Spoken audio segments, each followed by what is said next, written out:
Okay, so I have quilted down to here on this quilt and I need to move it now. So I'm going to show you how I'm going to do that. I'm just going to turn my little knobs on my clamps a little bit so they come right off.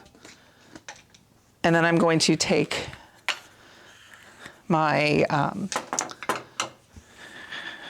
my gray clamps off the front. And I'm going to put some on both sides because I'm going to need them on both sides. What I don't want to do is set them in the middle because I would have to actually walk around the back of my long arm to get them. And I don't want to have to do that. So we're going to take them down and put them on both sides of the frame. Eventually we're going to put a basket on the sides of ours. There's little holes here that you can put S-hooks through so that we have somewhere for these clamps. And then the next clamps I'm also going to show you to live. So let's grab these off the top.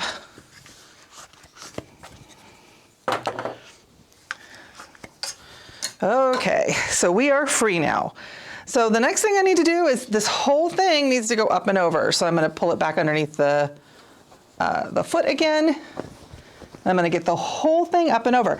And what I need to do and pay attention to when I'm doing this is how far my long arm can come forward. So I'm going to push it back so that I know that the free motion quilting that I did is just barely inside the quiltable space. Grab one of these clamps, move my machine slightly out of the way, and the thread. Make sure you don't catch the thread.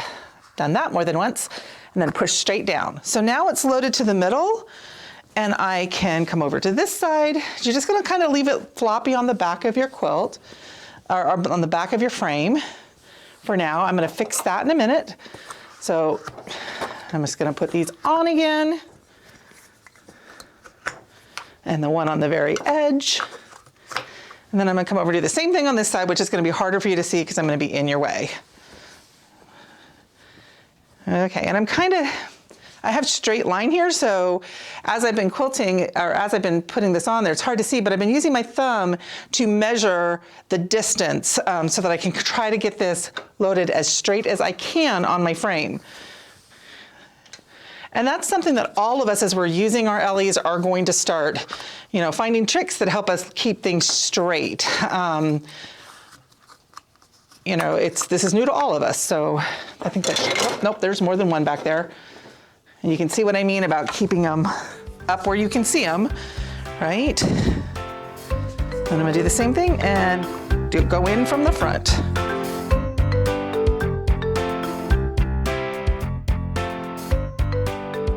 Okay, and there's a couple of things. So, it's one of those situations where when you are putting something on a frame, and if I was using a pantograph or if I was using a computer, I would need to have these things be really, really straight on my frame.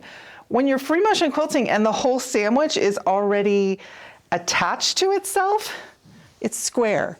So even if it gets loaded a little cockeyed, and this is right now loaded a little cockeyed, it's not a huge difference. Now, I'm gonna also tell you, I'm gonna adjust a little bit because I can't get as far back on the left side as I can the right. So I didn't do a super good job of getting this straight. So I'm gonna just pop these last three off over here. Move this down towards me a little bit. And all I'm trying to do is move my quilting back into the quiltable space a little bit. Okay, and then I'm gonna come up on the front and I can actually see the slant going on the front pole, which was the other thing I was trying to fix, right? Because I have a straight line here that should have been straight. So I'm gonna sit here and play with it to get it straight. Might be easier if I do the outside first. Okay. Okay, and then I need to sew my edges down.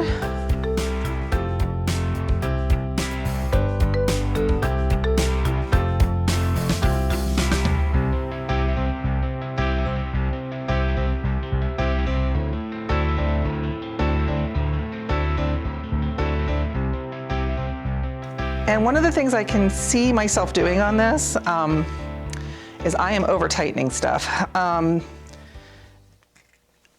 And I find myself, when I first started long arm, I did that on my frame as well, that I would just tighten it down until it screams. You really want to be able to see your long arm moving underneath your top. So one of the things you'll see that I'm now gonna do is push on it a little bit to make sure that I have a little bit of give in this top, and then I'm ready to start quilting again.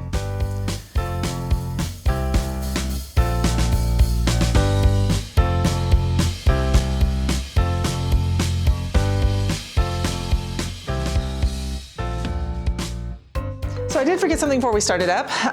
So I told you I was gonna show you what to do with the thing on the back. In this case, there's only about that much material in the back, but I want to show you what to do for the next row real quick. You also got 6 of these in your kit. Okay, so you got 6 rings. This is how you control what's on the back of the quilt. And the reason I stopped is I was fine when I was over in the back of my quilt. When I got up forward, I could feel myself hit something, and I looked back and realized I had not used these, okay? So I'm just gonna start down here so you can kind of see what I'm doing. I'm only talking about, like, you can see it's not a whole lot of space, a lot of material that I have. So when you get up front, you're gonna really need to be careful about how you're rolling. In this case, it's gonna be almost no roll at all. But what happens is that these clips sit on like that. So you've got all this space above it for your top to sit on, and I'm just gonna kind of roll over and get these little clamps on.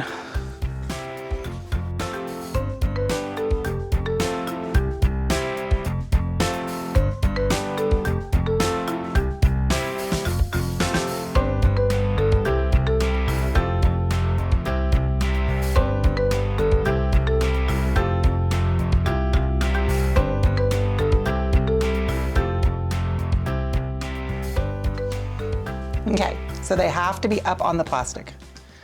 I just hit that clamp, just getting it up where I'm not gonna hit it again.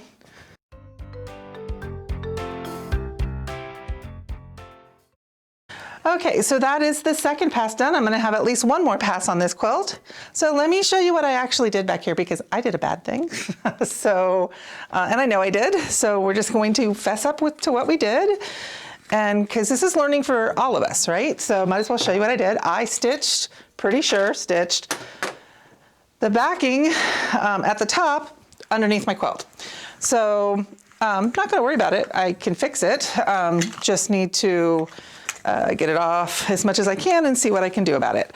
So I'm going to pull all of those off, pop the ones on the top off, and the ones on the bottom off, so I can get to where I can see what I actually did to this. Is it bad? No, she's like, no. I can't tell. So Melissa's trying to see how bad it is. She realized what I did too.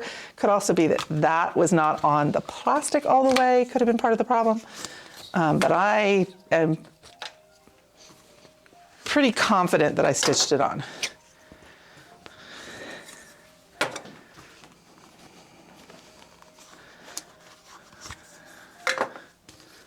Oh, but I didn't. It was folded over, but it's not stitched on. Yay me. So now we all know, be really careful when you're doing this, right?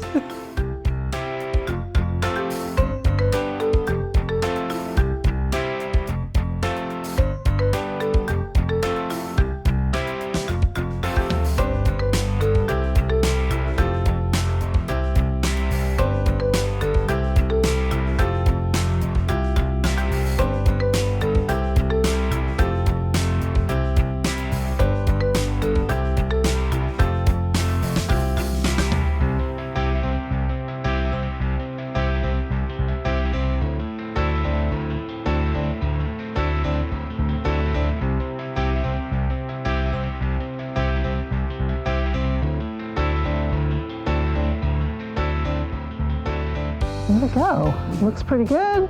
Gonna sew up the left side and finish quilting the quilt. And guys, that really is all there is to moving the quilt. So what we've learned in this video together is we're gonna be really careful about how we handle the back, right? I'm lucky I didn't sew over the back, but it would have been really easy to do. So, you know, now we know we need to be cognizant of that and really pay attention, which I wasn't doing. And you know, other than that, it should be pretty easy. The sandwich itself is already square to the backing, so especially if you're free motion quilting, it's not as important for the sandwich to be square to the front. Okay. Once again, my name is Angela Clark. I'm with Threadwaggle Quilting. Please share, like, and comment on the video, and we're looking forward to seeing you again soon.